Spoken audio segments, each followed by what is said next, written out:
So let's work on the globe for a bit here.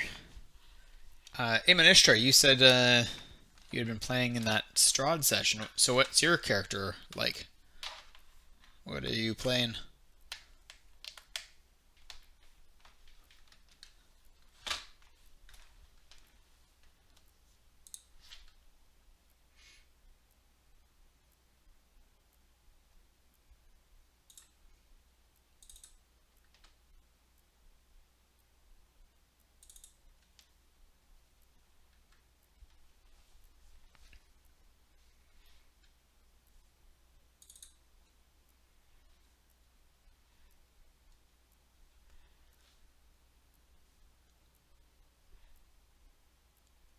Oh yes, you had mentioned the Hexblade, changeling Hexblade named Mirage with 5 personas. Cool. What are her different personas?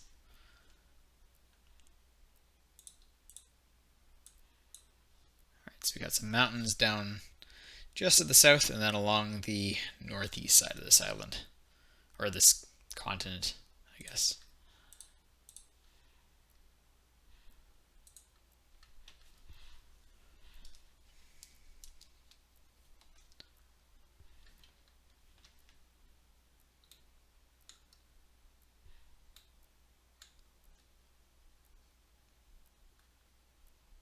Okay, makes sense. I don't know why that made me think of it, but have you guys ever seen the game Don't Starve? There's a character in that who's looking for his sister and is a pyromaniac. Likes to burn stuff down. That's a pretty fun one, though.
Or are there two personas for Alice?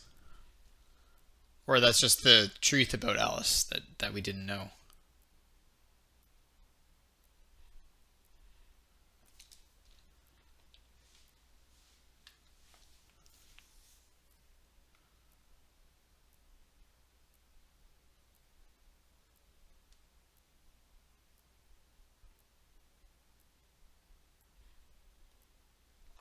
Angela, an elven herbalist mirage mentally associated with kindness and motherly care. Cool.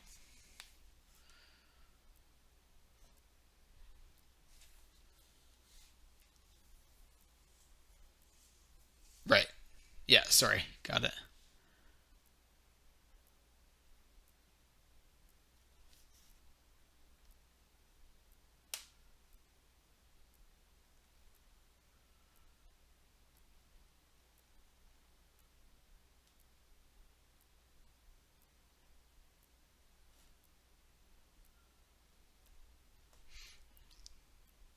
I played or I ran a game for a while, a homebrew game that was that had a character. There was a race of people who could like essentially move their consciousness around. Like they could, like kind of like Bran in Game of Thrones. They could like move their consciousness from their body to another person's body and take over. And then through that power, one of the stories, one of the characters was actually somebody who had two different consciousnesses trapped in the same body. One of them was essentially order, one of them was chaos, and it was really funny having them switch back and forth and have, I think at one point one of them set fire to the other one's ship, because it was just chaos. It was whatever goes.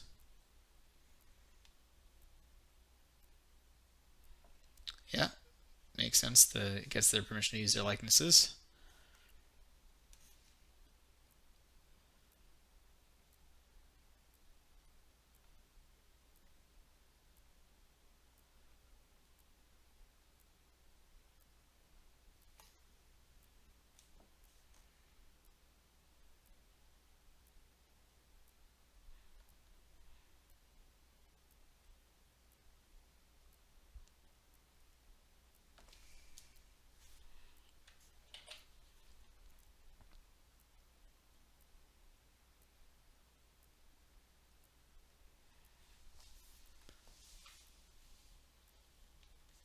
Nice method acting.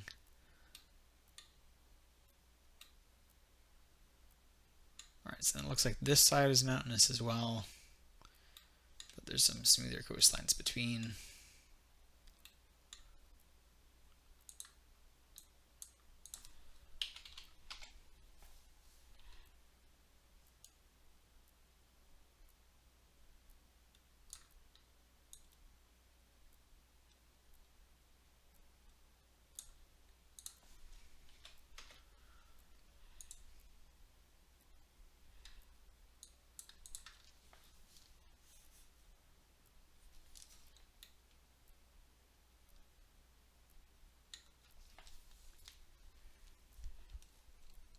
And Babacus, you said you run a game on Wednesday nights?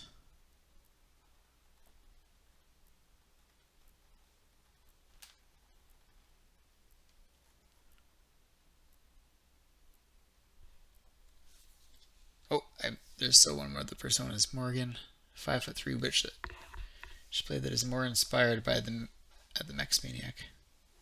Nice, cool. And how many players do you have for that, Babacus? Our group that I play with is I don't run the game, but the group that I'm part of is there's just 4 players, so it's a smaller group, I think.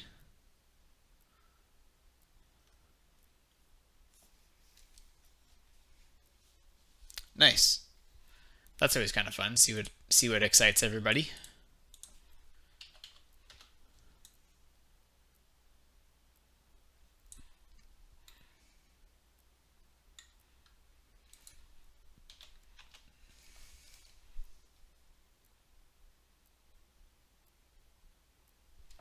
Yeah, that's very familiar.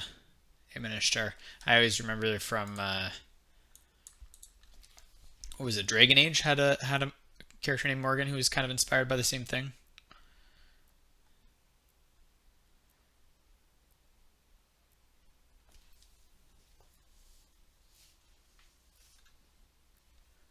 Cool. 8 would be a big group, I think. It's kind of fun.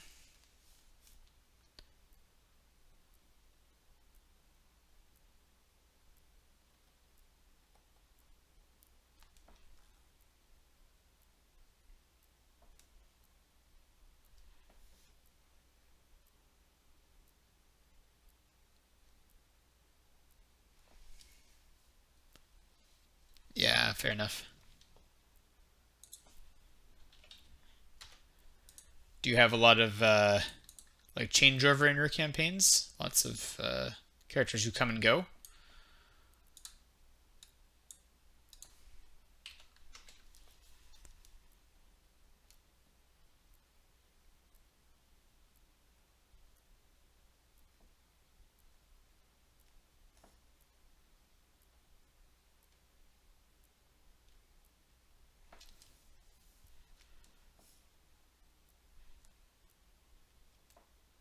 Yeah, that makes sense. Get some get some fresh blood in at first, and then see how it goes. How's this looking in 3D? This continent is the one I'm least sure of. It took me a long time to get even a shape remotely that I liked. just seems a little bit like a blob, no matter how I draw it. This is the blob continent, where the blob people come from.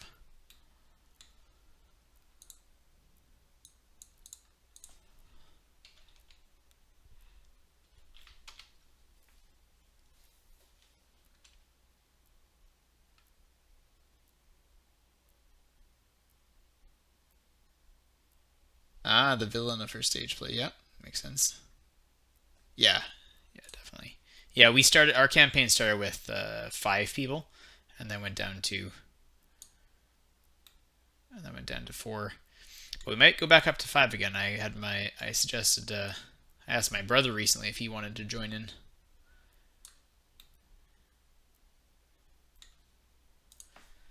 He doesn't really know the other people. Well, my wife's a part of it, and he knows my wife, but it's not quite the same as knowing everyone in the group, at least, right?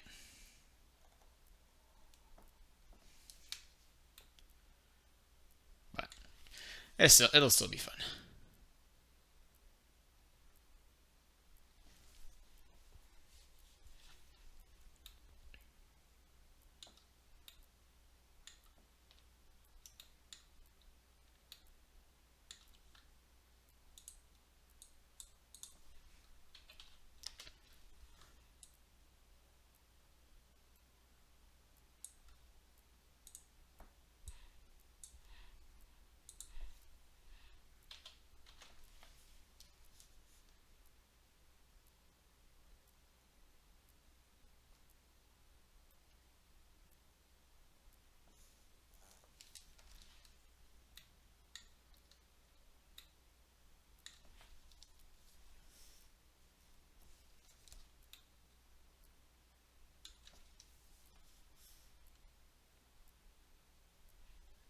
And Babacus, you're using 5e in that, or another system?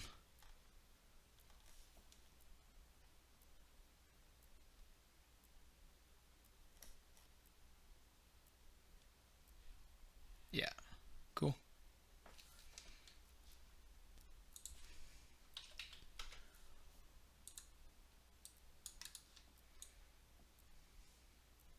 As someone who's a bit more of a narrative guy myself, I like 5e for it's obviously one of the most mechanically developed of the role playing game systems, but I find there's some things in it that that rub me a little wrong. Just like our in our game we have times where we might long rest additional times to recover more stuff. But of course, in D&D, that kind of breaks the meta a bit.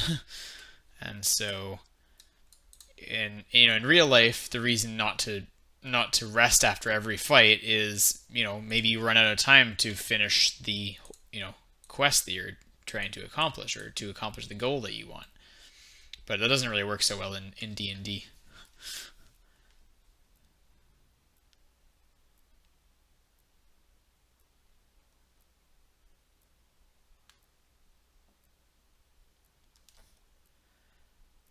Hence why I had played some games of Dungeon World, like I mentioned, is just to figure out what other options there were for myself, anyway.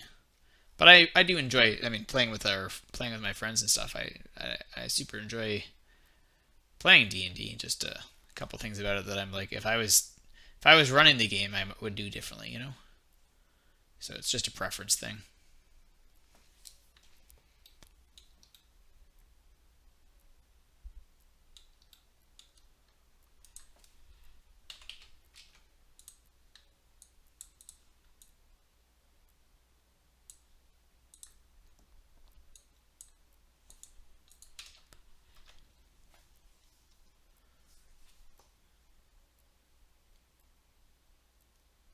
Ah, a shield maiden, but still kind of work in progress. It sounds like a Manishtar.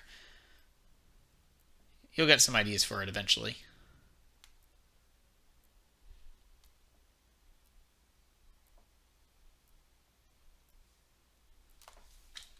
Cool.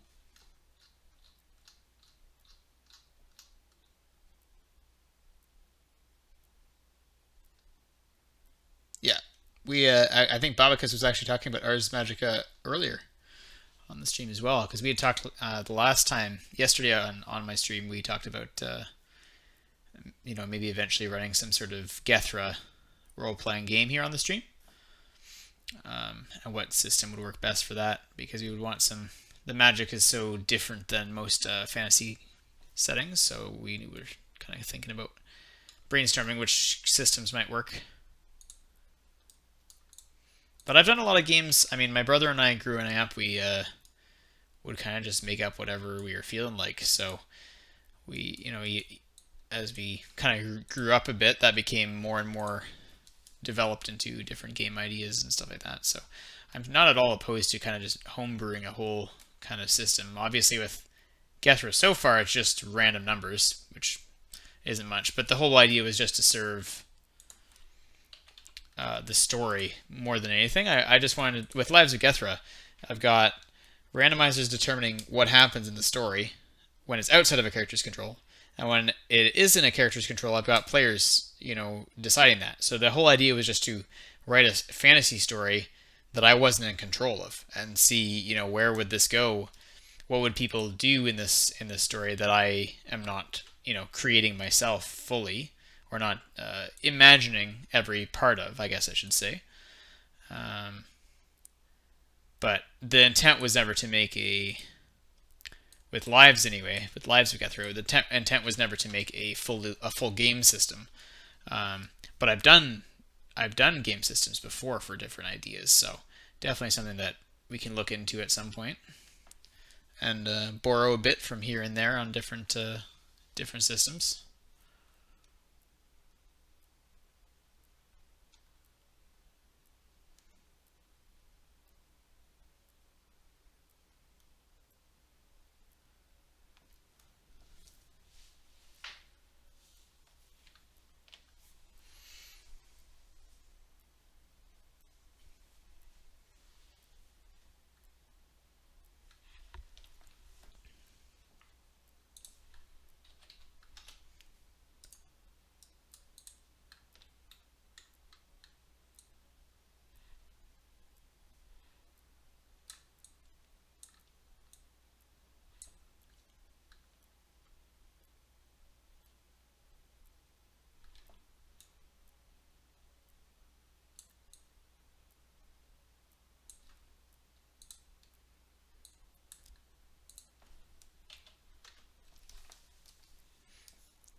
You guys have any pets?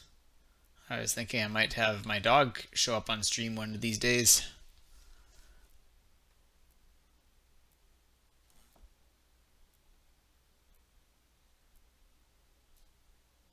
Got a little, just a small little lap dog who's very cute. Willow. Willow is her name.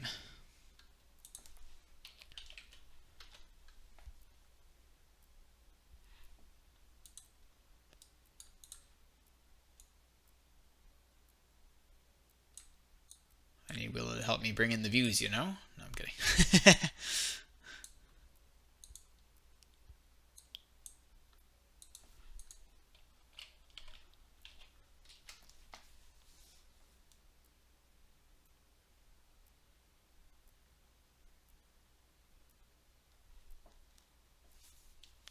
A plant?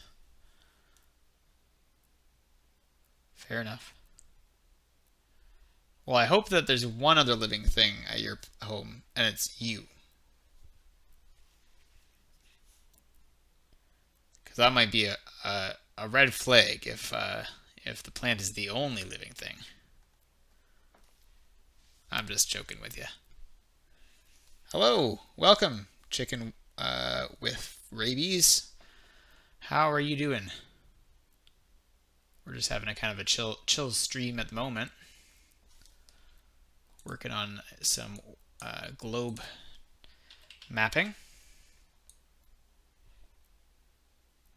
Never said that you're human. That's true.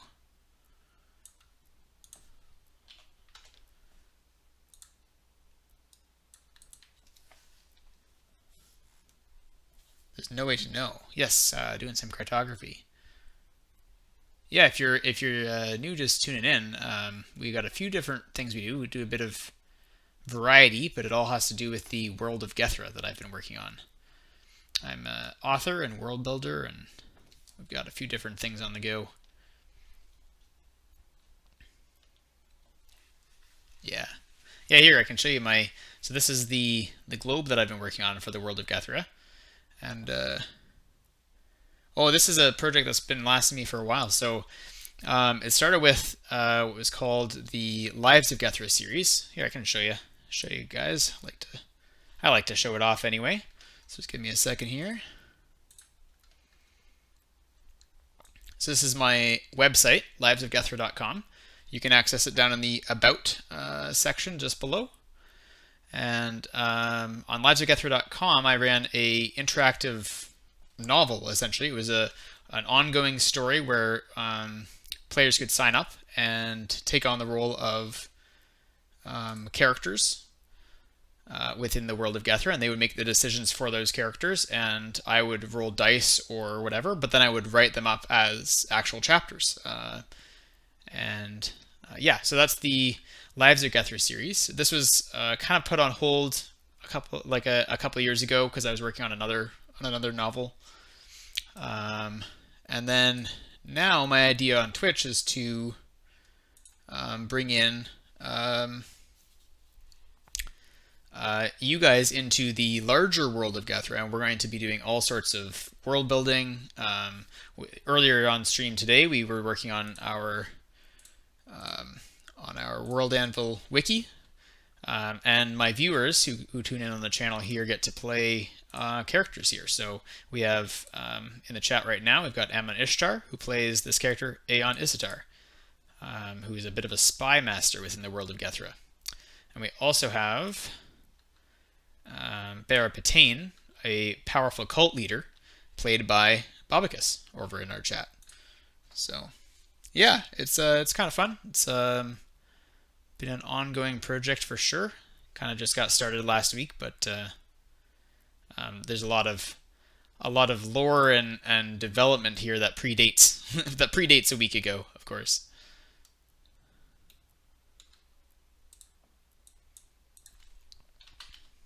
I also have a segment where I've been reading through the Lives of Gethra chapters in order to have an audiobook version or a podcast. So that's available on Spotify. It's available on a few other podcast platforms. If you'd prefer to, if you're interested in that series. And oh, awesome! Thanks for the follow. It'd be nice to see you around if you catch the alert when we go live. I've been trying to stream every day around usually I'm wrapping up around this time, and I've been streaming for a couple hours before, but I do a variety of different stuff, so.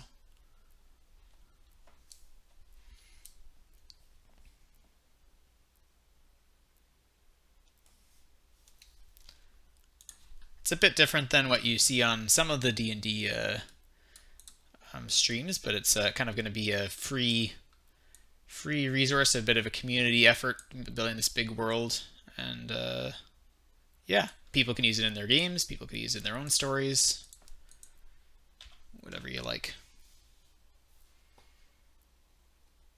Yeah, I think Ammon Ishtar, I think it will be really cool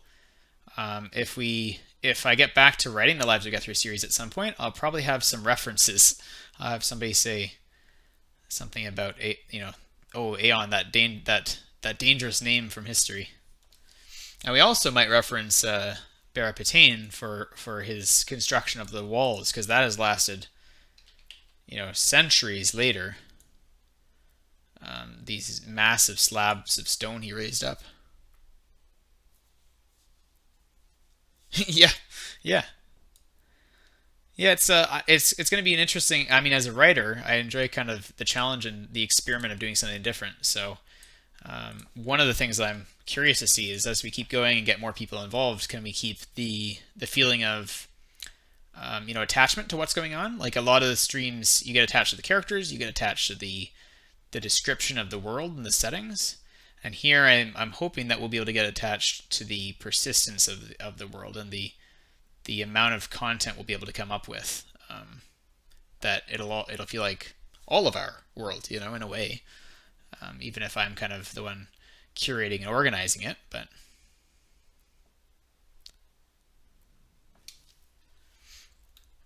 unfortunately, it is well past midnight here where I am, so I'll probably be wrapping up soonish. But I would love to have you stop by sometime, Chicken Wolf, if you want, and Chicken with Rabies, sorry, and maybe you'll get to take on the role of one of the characters. We have the cult is starting to decline, so who knows what will fill the vacuum next. Yeah, yeah, that's the time here. I'll probably be doing one stream a little out of our time zone here because I find I get I had a lot of good interactions. And I think a couple of these guys, Bobicus, I think tuned in then as well. The first time it was in the wee hours of the morning after Critical Role had finished airing. So we'll see on Thursday if that happens again. Sup, Bobicus? I was just remembering if you had joined us last Thursday at whatever that would have been 2 a.m. here, but I'm not sure what time it was there.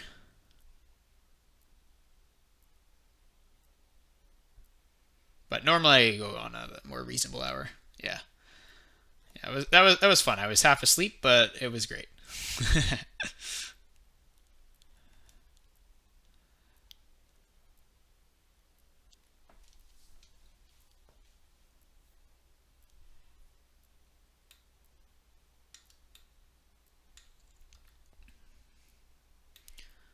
I'll definitely once I mean, as you can see here, I'm working in Blender with the globe right now because I want to make it make sense in 3D because it is a three-dimensional world.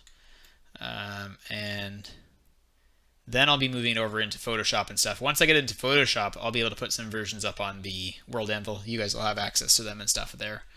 But for now, it's a little bit in a bit of a heavy work in progress state right now. So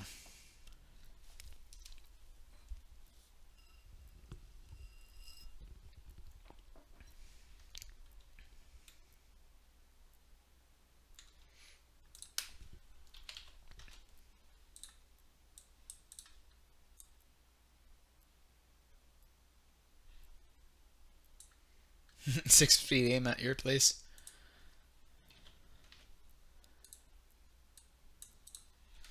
I forget. Eamon Ishtar, was it you were in Australia? I think, or was it maybe it was Xander?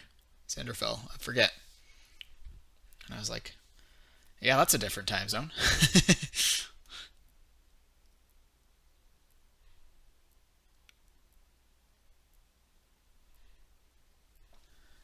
But the story continues to expand across 3 timelines. Yeah, cool. Yeah. What kind of platform or tools do you like to use for organizing all that? I'm always curious how people do it differently than me. I'm only using Blender this time because I really want to work in 3D and instead of going from a 2D and trying to project it into 3D to work right there. Oh, right. Sorry. Yeah, that's the opposite direction from me, but yes. I think I remember even seeing it and realizing you had said Austria the first time, and I then just forgot again.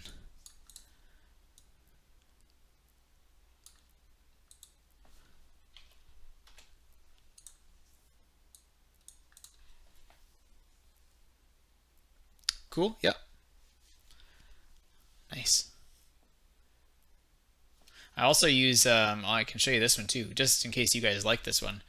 I use.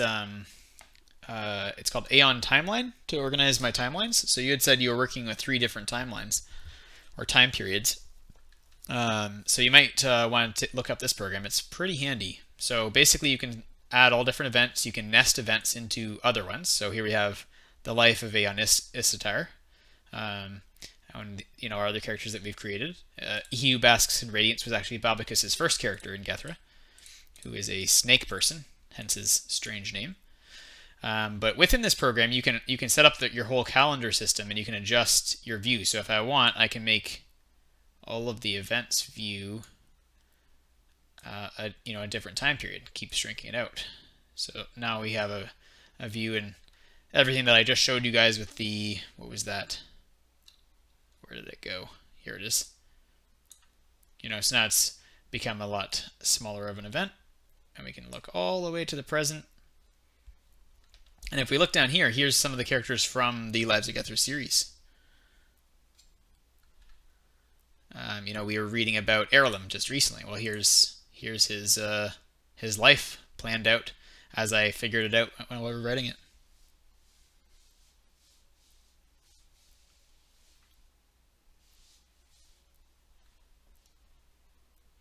It's pretty handy program. You can also put in here things to check how old people were at different points. So Erlem started working on a ship when he was 6 years old, and all that. It's a pretty handy little tool there.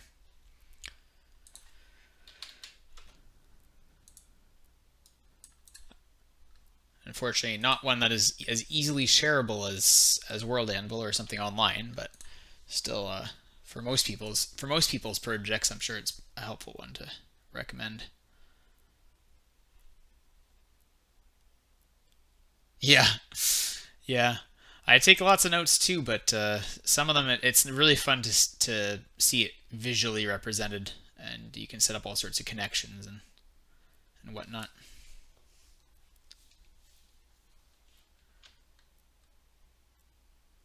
3,300 pages is a lot. That is a lot of content you came up with.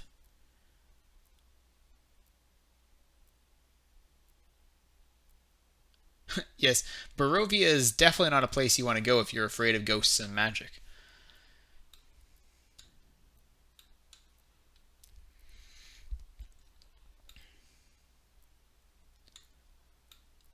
All right. Well, how's this looking in 2D? Let's see here. Not too shabby. I think this particular land, as I was saying earlier, looks a little blobby in 3D. I spent a long time drawing that guide coastline before I was happy with it, even a little bit. But in 2D, it doesn't look too bad. Yep. Yeah, lots of writing if you're working on a project that long. I actually have if you notice down in my about panels, I've got a little bookstore panel there because these are the Lives of Gethra stories that I've printed off. They're available on the website for free, but you can also check out the physical book. But I actually have another series of books that I haven't talked about a lot on a stream called the Shadowglyph series, and the Shadowglyph series is was one that I was writing over. There's 5 books in the series. It's completed now, all 5, self-contained. But it took, I think, almost 10 years to write those ones. So that was a long process. Some of the books came out year after year, and then there was a big gap as I made sure I wrapped it all up the right way. Yeah, everything does look nicer in 2D, but it's a lot of fun to see it in 3D and think about how that compares to our own world. This little frame here is the kind of known world of Gethra where the story is set.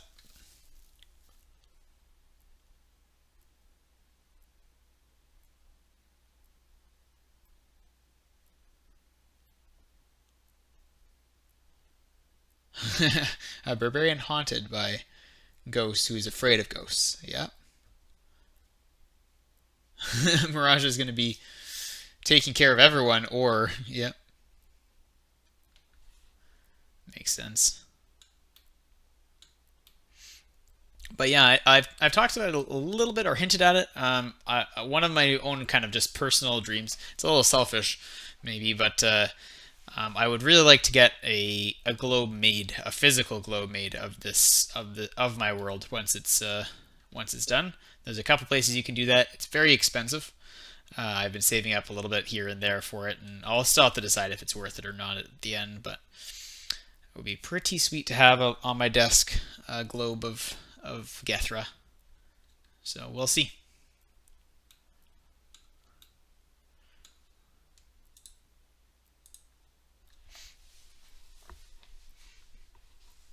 I do tend to take my world building seriously, as you guys can probably tell. Yeah, I think it would be pretty sweet. My wife thankfully does not think I'm crazy for wanting to do that. She kind of gets it, so that's good. Yeah, exactly. And it would look great on stream just having a globe right here. I've got a little Game of Thrones one. Where there's Westeros. Got a little Game of Thrones one, but it would be sweet to have a proper kind of cool one. All right. Well, guys, it was really nice chatting with you. I think I'm going to start wrapping up now. It's almost 1 a.m. here, so I should probably get to bed, get ready for my day job tomorrow, and I will talk to you guys again tomorrow night. Yeah, hopefully, if you're able to join back in, Chicken with Rabies, it would be sweet to. Sorry to hear that, or happy to hear that, depending on how you feel about it. Yeah, it would be nice if you want to join in next time. We'll be doing more of the interactive stuff then for sure. I was kind of just wrapping up with some chill chatting time at the end here. But yeah, awesome. And yeah, see you guys. Great chatting. All right.